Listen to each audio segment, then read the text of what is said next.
we shouldn't assume that the leaders of the party care about winning. This is a huge mistake that people make. Sometimes they do. I think the previous leadership of the Colorado Republican Party cared about winning. And when I say winning, what I mean is helping Republican candidates around the state win.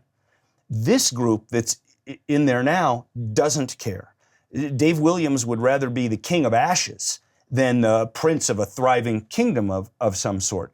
Dave Williams is a kind of guy who would say, and remember, he's chairman of the party, would say, if my preferred candidate in the primary doesn't win, I won't support the other Republican, because these guys are all about their own little fiefdoms, their own little grifts, where they can fundraise, where their friends can set up scam packs and make money. And frankly, it's way easier to do that when you're not governing. It's way easier to do that in the minority and sniping at the people who are ruling over us. And they deserve to be sniped at.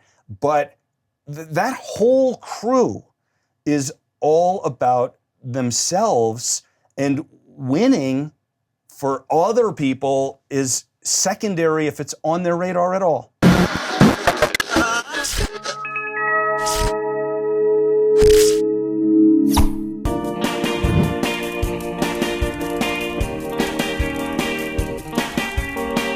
You know him, you love him, you probably have a picture up in your school locker.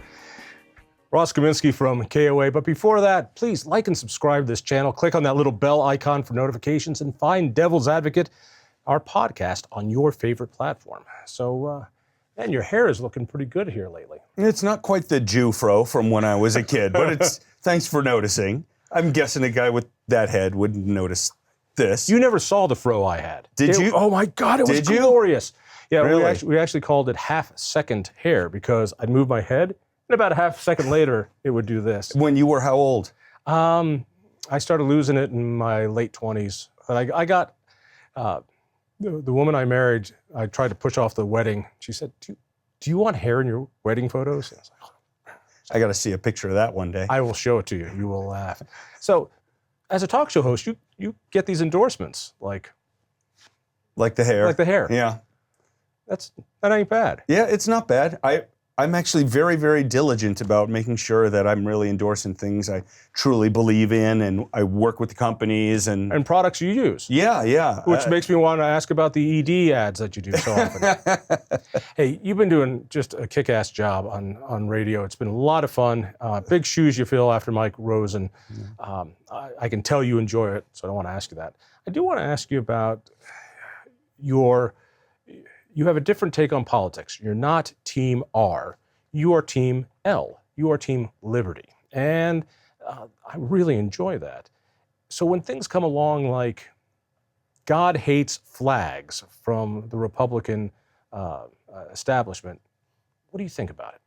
And okay. For those who don't know, we're talking about Dave Williams' email that we should burn gay pride flag. That we should burn. So I think of this in two different ways. One, I think about it in terms of a principled argument, and then the other is the politics. And as a principal argument, I think just burning the flag of a group you don't like very much, regardless of the reason you don't like the group, is really dumb. And I think that even though Dave Williams is trying to pander to the hardcore Trump evangelical base in El Paso County as he corruptly uses the Colorado Republican Party to boost his own primary chances, I think he's doing that for political purposes. As a principled thing, I think it's nuts. I think it's wrong. I think it's mean. I think it doesn't accomplish anything. As a political thing, like even if you thought that were a right message in terms of principle or religion or something, as a political thing, I think it's really crazy. I mean, that's the district that had the Club Q shooting not that long ago. And somebody went in and killed a bunch of LGBT people just because they were LGBT. And now the guy who wants to be the congressman from that district is sending out an email telling people to burn pride flags and that God hates pride. So I think it's politically stupid and it's evil. And it's obviously a ripoff of the hateful Westboro Baptist Church slogan, God hates flags. They say God hates fags. Yeah. We know what it's about. The other part of it is there is a real discussion, I think, that is necessary of how far the LGBTQIA plus, and I got all those right, has gone, and that a group that started for marriage equality has achieved that and so much more. But now what's left over is being drugged into a lot of socialistic reforms and laws and ridiculous things being taught in school and just craziness. And there's a real discussion about that. Well, when you call that you want to burn their flag, instead of folks like Valdemar Archuleta, who's a gay Republican, or Rich Guggenheim, who does Gays Against Groomers, people who want to talk about those subjects and can, well, now, if you're a conservative, you're discounted because you're obviously a hater. Right. Well, I think Dave Williams is willing to burn down the brand in order to try to benefit himself, and he thinks this extreme kind of rhetoric will help him in that district. In a district that elected an unaffiliated mayor for the first time in its history, hasn't gone for a Republican in 60-some years, and now has an unaffiliated. The word for me, the term is tone deaf. Yeah, no, that's right. And then just to get back to the first thing you said, with all of these movements, they start as people asking for respect, equality, and you and I as libertarians are down with all of that. What ends up happening is these movements get hijacked by extremely aggressive people who want to push well beyond we just want equality or we just want respect, and they want to push to you have to love us, you have to love what we're doing, and even to you have to prefer us, and you have to think we're better. And you have to use our words, and if you don't use our words, we will cancel you, and we will kick you out of school, and you will lose your job. There's such a discussion there because most people despise that. While they are very supportive of the LGB movement and parts of the T movement, they've gone too far. Let me just, one last thing on this. I actually have a few transgender listeners who email me from time to time, and quite a few gay listeners. I mean, obviously, Colorado is a very gay-friendly state.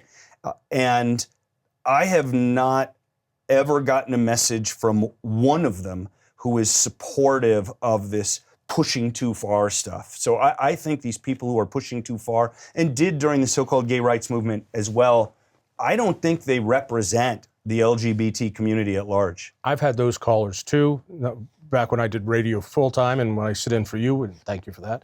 And yeah, you can tell they've had enough of it, that that they're being used. I love Val's comment. He has rainbow fatigue. He's got rainbow fatigue, that he feels he's being used by all these businesses that want to virtue signal during Pride Month. I love, he just says, I'm just a straight gay guy.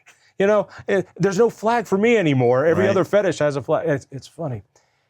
Let me give you an example of where I think this has gone too far and how there's a silent majority talking about it. And it was the Bud Light boycott.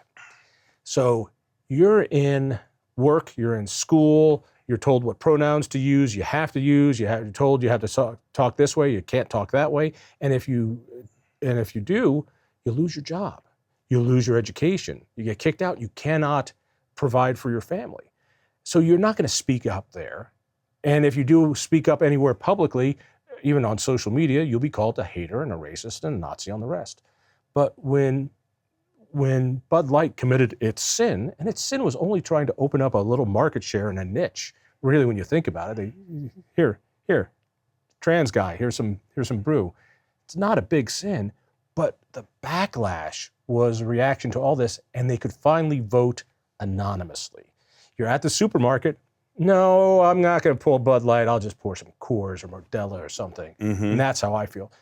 They still haven't recovered from like a 20% drop in their sales. Right. And that to me tells me how out of step the woke movement is. And when Dave Williams fumbles an opportunity to really use that issue properly, it hurts us all. The Bud Light thing was particularly egregious because it represented such a complete misunderstanding of who their customers were. Yeah. Right. So their customers, on average, are going to be for that particular beer are going to be more conservative than the average American. And it was, that was a young woman from Harvard. Of course. Literally, right? And she thought she was going to make the rest of the world think like young women from Harvard. And that is not the job of a marketing executive. She had distaste for beer swilling working class guys. Yeah. And frat parties. And frat parties. Yeah. And when you think about the love of Trump is a reaction to that elitism. It is. Indeed it is. Speaking about college campuses and frat, you've been talking a lot about Palestinian issues, and here at the Auraria campus, we've got tents. By the way, I love encampments. I particularly love encampments that say we hate fossil fuel as they stand in front of their nylon tents made out of petroleum, wearing their Gore-Tex and their North Face stuff, all made out. We're not pumping any more oil, except for my computer and my tent and all the rest. I was really embarrassed to see the city wouldn't clean that up. I think this ties in with some of the stuff you were saying before. I mean, people are afraid to speak up. They're afraid to push back against the left. Denver is a very leftist city. Denver has a couple of true socialists on the city council. These people win elections here. And I think people are really afraid to push back. It was interesting that the police chief wouldn't get involved. That's a little bit hard to understand. As a libertarian, I get the idea that we're going to default to freedom of expression, even for things that you and I, for example, don't like. And after all, speech that people like doesn't need to be protected. The problem is that these people started interrupting the education and the final exams and the mission of the universities, and they don't have the right to do that.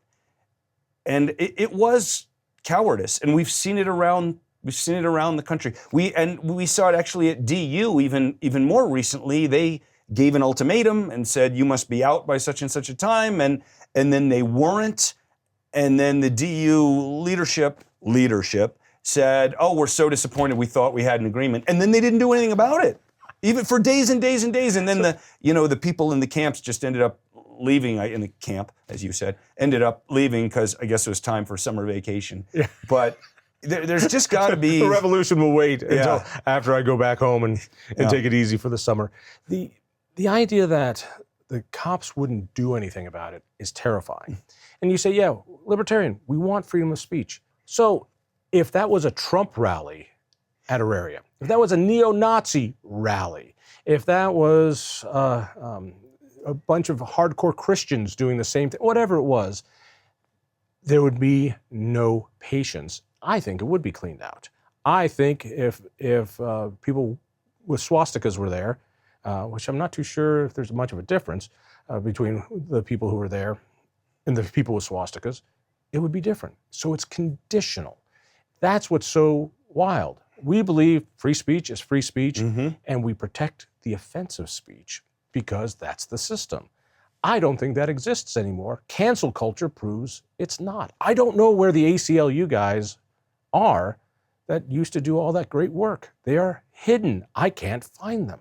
What happened to good liberals who said silly things like, I defend to my death your right to say it, and the ends don't justify the means? It's all politics all the time. It's highly tribal. I think folks also need to remember that police chiefs work for the elected governments.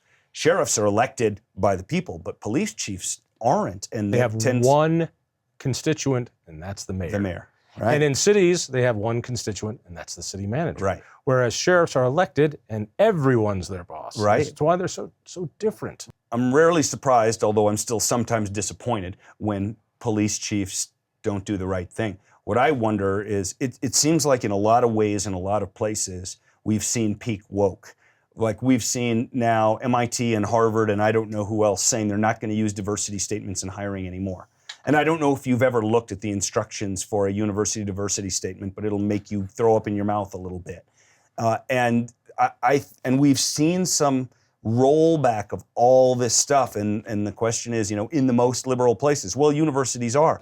But what about in Denver the next time something like this happens? And one other thing I want to say, you said that if there was some kind of encampment rally, whatever, with right-wing groups instead of these left wings, and I agree with you, by the way, these people are so far left that they might as well be right, and they might as well be wearing swastikas, and they want all the Jews dead, right. And I got no use for these people at all. But anyway, I actually think there's a decent chance that they might protect, like, KKK people because of Supreme Court precedent. No, because of Supreme Court precedent. The group I think they wouldn't protect is Trump supporters. And by the way, I'm not one, but I think they wouldn't protect Trump supporters, even less than they would potentially protect neo-Nazis and KKK, because they just hate them so much. Talk a little bit about elections. How'd you vote in the primaries? And what did you give to your listeners as your recommendation in the primaries here in Colorado? Right. So I haven't filled out my ballot yet, but by the time this airs, it might be right after. Right. There you go. Okay. So for me, it's actually pretty easy. In any Republican contested primary, go look at who the Colorado Republican Party endorsed, because that list is easy to find, and vote for the other guy. Whoever the state party endorsed, almost to a man and a woman, are lunatics and beyond ultra MAGA, and have fealty to Dave Williams, who is this much short of being a criminal as far as I'm concerned, with his running of the party and his misuse of Colorado Republican Party funds. Be more precise. Add into that. How are you this close? How can you say that with such certainty? He is using state party money to campaign for himself. And I don't know that it's illegal, but it is clearly unethical. And he's doing it while remaining as party chairman. There's another person who I won't name who was in senior leadership in the party and decided to run for political office. And I won't say, it's a female. I won't say anything more identifying than that. And Dave Williams told her, you can't stay in your party leadership if you're also running for office. That's unethical. So she gave up her senior Republican Party job to run for office, and he didn't. And he did things, they changed the rules so for example, Republicans who wanted to run for president had to pay the state party, what was it, $40,000? $40,000. By the way, this is the only fundraising they've really been able to do, because the usual sources of funding that come from Colorado folks, deep pocket folks, not coming. The RNC brings money in. That's not really happening. Right. And so the only money that they've received is the blackmail they've had. Right. You want to run in the presidential primary? 40 grand from you, 40 grand from you. Yeah. Some of them have wanted their money back because they were no longer in the primary. So he extorts $40,000 from Nikki Haley and then uses that to fund campaigning for his own campaign. It's really one of the most disgusting things I've ever seen. And I'm exceptionally disappointed in the state Republican Party for letting him stay there for so long. There's as we speak right now, there's the beginnings of the movement afoot to remove him. By the time this airs, perhaps it'll be a little bit further along. But he is actually the one who gets to schedule the meeting where they would have a vote to remove him. So I don't know how it'll go. In the meantime, he's doubling down. And, let's put it this, I don't think Dave Williams is going to win the 5th congressional district primary. He will not. I'll say it with certainty. Hopefully he will lose by quite a lot. But I will just say, if he were to win, or if Ron Hanks were to win in CD3, I would, for the first time in my life, endorse a Democrat for Congress. You're saying all these things. Might I remind you, you're not a Republican. So why do you care what happens in their party? Because Democrats are destroying Colorado. I care a lot. I've got kids, and this is going to sound a little hokey or a little trite or something, but primarily when I think about the results of government, I think about the impact on my kids.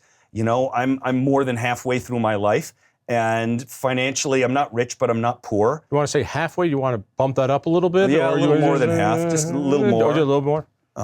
And I might be older than you. And Nobody is older nobody's than me.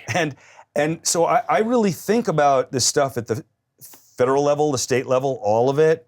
You know, I think about the national debt and deficit as an absolute sin being perpetrated on my kids and yours. And I look at Democrats who run this state because of primarily the influx of Californians, and that's not just urban legend. The data is there. Data We are is there. full of Californians. Let's put it, And next state, New York, and the next state, refugees, Illinois.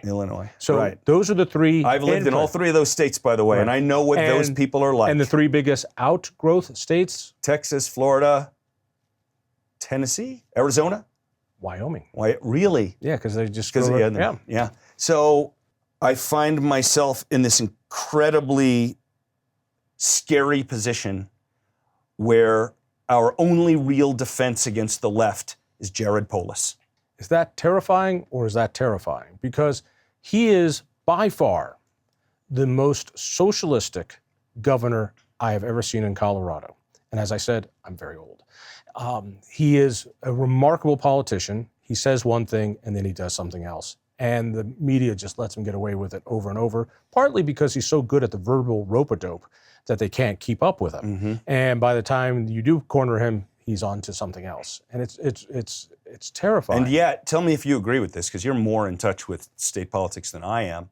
I would suggest to you that the next time around, and Polis is term limited, so he won't be running again. So first of all, our next governor is very likely to be a Democrat just because of this state. I don't think you'll disagree with me on that.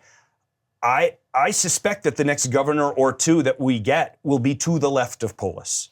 I think that's quite possible. The two leading candidates being Jenna Griswold, who's a communist, and our AG, Phil Weiser, who's just a wild-eyed progressive.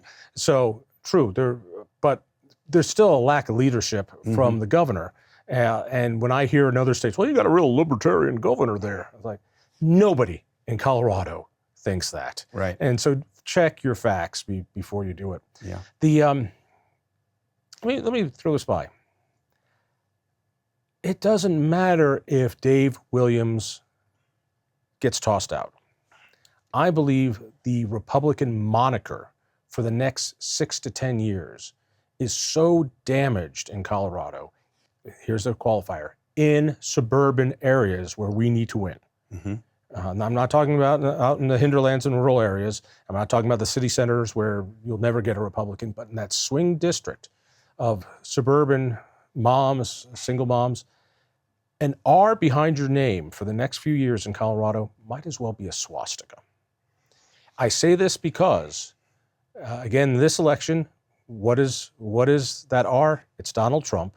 And for that swing voters, I'm just talking for that demographic, might as well be a swastika. It's also abortion, which is going to be on the ballot. And should Trump win, then we have 4 years of the vitriol against Trump from that area. And I see a possibility that Colorado starts becoming an unaffiliated state, that we could see candidates running saying, oh, I'm not them and I'm not them. Yes, I'm not after gays, I'm not after abortion, I like the environment, you can keep your weed, but this is crazy. We've got to bring down taxes. We've got to bring down regulation. We've got to breathe some life into Colorado again, stop destroying businesses. I think that's a distinct possibility. So when I see the party crumble, even if it wasn't crumbling organizationally, I don't know how effective it would be, even if it was firing on all cylinders. So I agree with what you said about, I'll just rephrase it. As long as Donald Trump is the face of the Republican Party, the party is facing a truly massive headwind in the suburban areas of this state. He is exceptionally unpopular in this state. Abortion also, as you said, big issue, but maybe not quite as big here since it's already so protected. But if low information voters understand that. Yeah. Low information voters are always hard to figure out. I do think that Donald Trump is the biggest headwind. I mean, we've seen that a couple elections in a row here in the state where Arapahoe County voters and Jefferson County, which has been a little bluer already, but would just vote straight D, which we've really never seen before. I mean, I remember going back to, I guess it was 2020, I think, the sheriff's election in Arapahoe County. Yep. Tyler Brown versus, and I'm having a complete brain cramp on the previous, long-serving, highly respected Republican sheriff of Arapahoe County, who lost, and Tyler Brown won. Lots of people thought he didn't have the experience to do the job. It was interesting. George Brockler lost to Phil Weiser in that election. Is that the same election where Wayne Williams lost to Jenna Griswold? Yes. Maybe? Right. So all of those things is just straight D tickets. And by the way, let me just say, as long as I mentioned Tyler Brown's name, in the subsequent election, my vote for sheriff is the first time I ever voted for a Democrat. I voted for Tyler Brown because he did a great job and he earned my vote. And I don't want to be a guy whose vote can't be earned. In any case, I want to be a guy whose vote cannot be not bought. Right. Right. In case anyone's asking.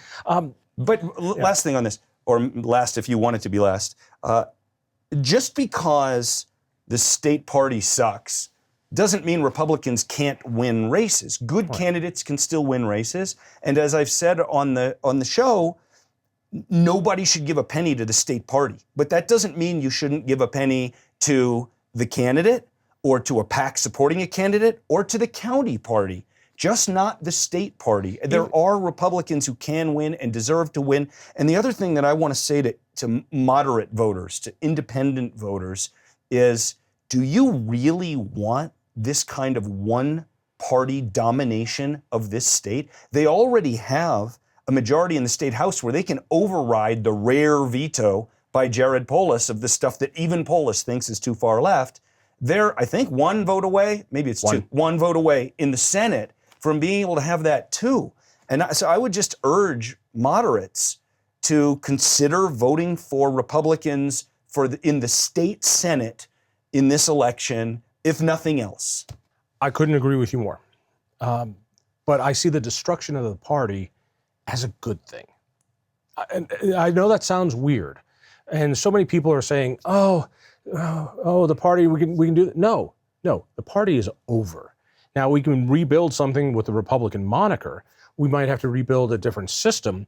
But for this system to work, for Republicans to work, they have to understand there are a few things that will not change in the next decade in Colorado. We're not going to become anti-choice. We're not going to become anti-weed. We're not going to become anti-LGB. We're not going to become anti-environmental. And you have to accept those things, even if you disagree with them. The reality is that's not going to change. And if we get Republicans who understand that, and that's not their primary issue. The primary issue is bringing back what's going to be a lot of lost jobs because of all the overregulation and payroll costs, bringing down energy costs. There is something there. Taking on crime, there is a path, I am convinced, but it's a 6-year battle and not what most Republicans always think is, how do we win in 90 days? And rich guys put down a lot of money on their favorite horses, and it's too late. The left spent 15 years building the capacities necessary to win.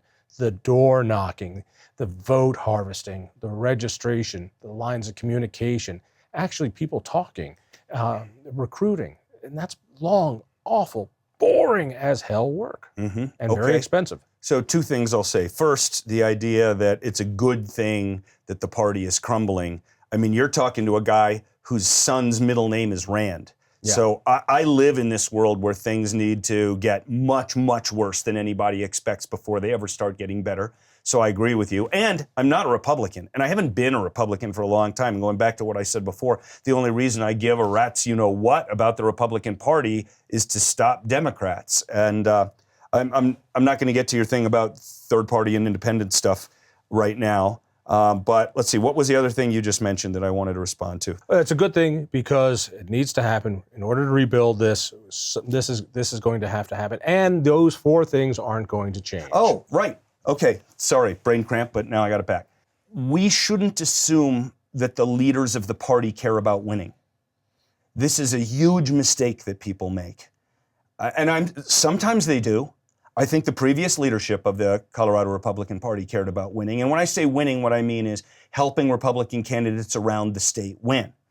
This group that's in there now doesn't care. Dave Williams would rather be the king of ashes than the prince of a thriving kingdom of some sort. Dave Williams is a kind of guy who would say, and remember, he's chairman of the party, would say, if my preferred candidate in the primary doesn't win, I won't support the other Republican, because these guys are all about their own little fiefdoms, their own little grifts, where they can fundraise, where their friends can set up scam packs and make money. And frankly, it's way easier to do that when you're not governing. It's way easier to do that in the minority and sniping at the people who are ruling over us. And they deserve to be sniped at. But that whole crew is all about themselves, and winning for other people is secondary if it's on their radar at all. I don't think anyone has put it as beautifully as you just put it. Remember, Republicans are not about winning. The Colorado Republican Party is not about winning. Mm-hmm. It's almost the criticism I have of large L libertarians, which is large L libertarians, they would rather win an argument than an election. And here, they don't even want to win an argument. They want to bludgeon people into submission. I see it as the last gasps of a dying movement. And if you don't see it that way, I don't think you're seeing it honestly. That's why a new way has to come to deal with a new reality in Colorado, that we are unaffiliated, socially progressive, but not yet fiscally progressive. My fear is that you will get independent voter candidates, unaffiliated candidates who are center-right and would not appeal to Democratic voters generally, at least if the Democrats don't nominate, lunatic, a-hole anti-Semites like Elizabeth Epps and Tim Hernandez. If they nominate a normal kind of person, then you will have a bunch of longtime Republicans, party members, maybe low information, who might like the policy positions of this independent, unaffiliated candidate, but they're just going to vote R because that's what they've done their whole lives. And if we go down this road where you've got a good independent and a bad Republican and a mediocre Democrat, the Republican and the independent are going to split those votes, and we're going to just keep electing Democrats. Think about Tom Tancredo jumping in with Dan Mays against Hickenlooper, right? I've never thought I would say this. I like the idea of jungle primaries. I like the idea that in a liberal area where whoever wins the Democratic primary becomes the person, that instead maybe two Democrats make it to the general election, or in the conservative area that two Republicans do, or in the suburban areas that perhaps an unaffiliated person gets to the final. So maybe instead of the Republican and Democrat, maybe it's the unaffiliated and Democrat. Kent Thiry, that's probably coming. Yeah, well, only if you have an open primary. Kent Thiry is working on an initiative that would give us the open primary, which I now support, and I didn't think I would, with ranked choice voting for the top four afterwards, which I am remarkably skeptical of. And I haven't decided if that is a overall better move to save the state than not. Where are you? Yeah, I'm about where you are. I'm leaning in favor of it because what we have now is so clearly not working that I'm willing to try almost anything. And I think if you had a ranked choice voting system, it's very unlikely that Elizabeth Epps would be there. It's unlikely that Tim Hernandez would be able to win. It's also unlikely that somebody like Dave Williams would win. Also, I think if we had a ranked choice voting system, it's extremely unlikely that Lauren Boebert would win the 4th Congressional District Republican primary. I expect, if you made me bet on it, I wouldn't bet a lot, but I would bet she wins with 35%. Or great minds work alike. Yeah. And it's only because of Caldera's first political axiom, which is there's nothing Republicans can't fuck up. And that district is a perfect example. A very beatable Lauren Boebert and 5-6 other people. And if they consolidated to Deborah Flora, she'd win in a heartbeat. Yeah. Or maybe even Jerry Sonnenberg might even win in that. So, but that's not going to happen because winning isn't important. And that's Well, I don't ascribe those to be exactly the same thing, right? For the party, winning isn't important, but for those people, that's a little bit hard to say. Like if you're one of the few kind of top non-Boebert candidates, and I would say that's probably Deborah and Jerry Sonnenberg and maybe Mike Lynch, hard to say. And they're all kind of close to each other. You know, if you think Lauren's got 35, and the other 3 are splitting the rest, maybe not quite equally, but one isn't really dominating. How do you tell Jerry Sonnenberg that you should get out? He's like, maybe he has a poll that shows him only 5, I'm just making up numbers, only 5 points behind Deborah. How do you tell him to get out? This is where I miss the days of somebody like smoke-filled rooms, but also guys like Senator Bill Armstrong. Now, if there was ever a Don Corleone of the conservative movement, he was the guy who could bring a couple people who were going to beat each other up and have make the other guy win. You know, gentlemen, this is not how Bill talked. Gentlemen, I think maybe you ought to sit this one down, and if you do, next time I'm going to throw all my weight around. And he had the gravitas to do that. Yeah. In such a polarized world, I just don't see it anymore. Yeah, I don't either. And again, I'm not really angry at the candidates for not getting out. You know, if there were a candidate who had 5% and stayed in, and then the candidate you don't like wins by 3%, okay. Take, for instance, but if you got 3 people who are all in the 20s, who are you going to tell to get out? Think of Peter Yu. Peter Yu, he should get out. He should. Well, think about it last time. Deborah Flora was running for Senate, went through the assembly, lost by just 38 votes or something. It was less than 2%, and Peter Yu got 3-4%. And if he just said vote for her, she would have been on that ballot. She would have made it. And so it's like, come on, you have no shot. Please, somebody slap this man and go, you're a nice guy, you really are. Yeah. But you are making defeat certain. Yeah. And I don't know what Richard Holtorf thinks he's doing in that race either, frankly. I endorse Deborah Flora. I like Jerry Sonnenberg a lot. I endorsed Deborah as well. I work very well with Jerry. I want to remind people he's the guy who did the hospital provider fee without going to a vote of the people and put a huge hole into Tabor. And for me, that's a pretty unforgivable thing. But I'll take him as a congressman. He'll be fine. All right, let's start wrapping this up. I see hope for freedom in Colorado in years to come. That is, I think the policies that are being enacted now are starting to really take hold. Minimum wage that's unsustainable, Family Leave Act, putting energy on a course that is completely unsustainable, and prices are going to go skyrocketing and poor people won't be able to do it. Then we're going to have blackouts.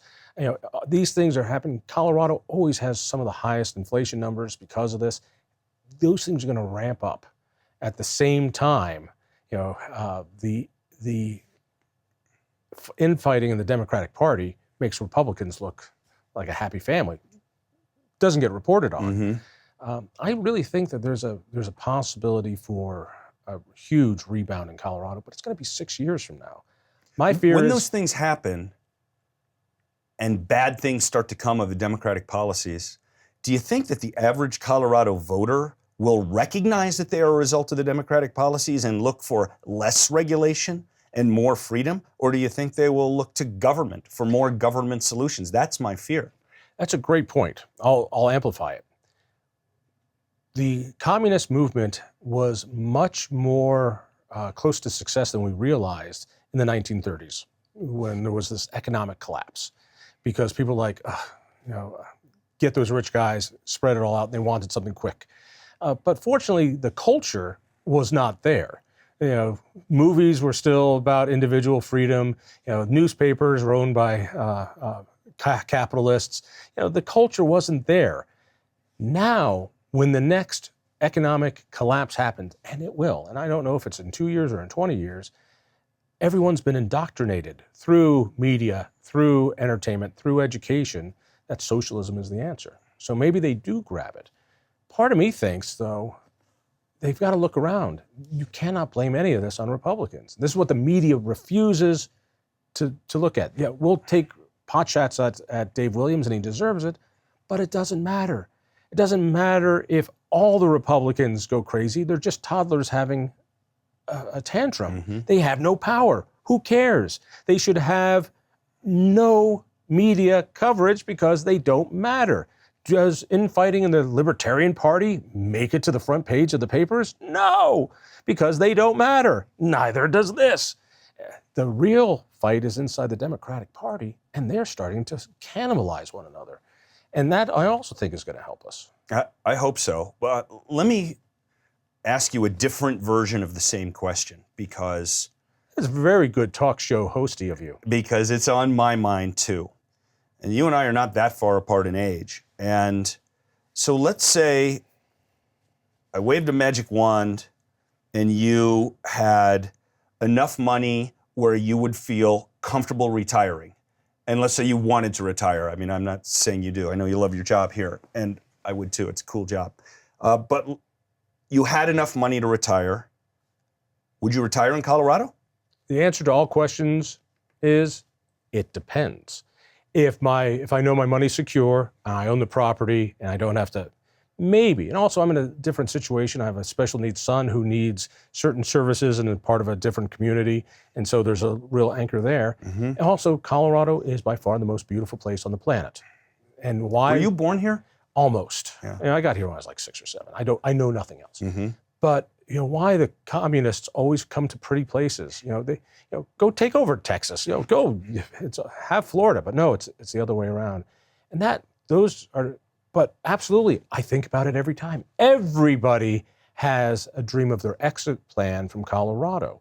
You have it. I can see it in your eyes, which is, I'm on the fence. Right. I'm on the fence. My wife and I just did a little road trip. We went through southern Colorado, northern New Mexico, Arizona, and back through western Colorado, through Palisade and all that.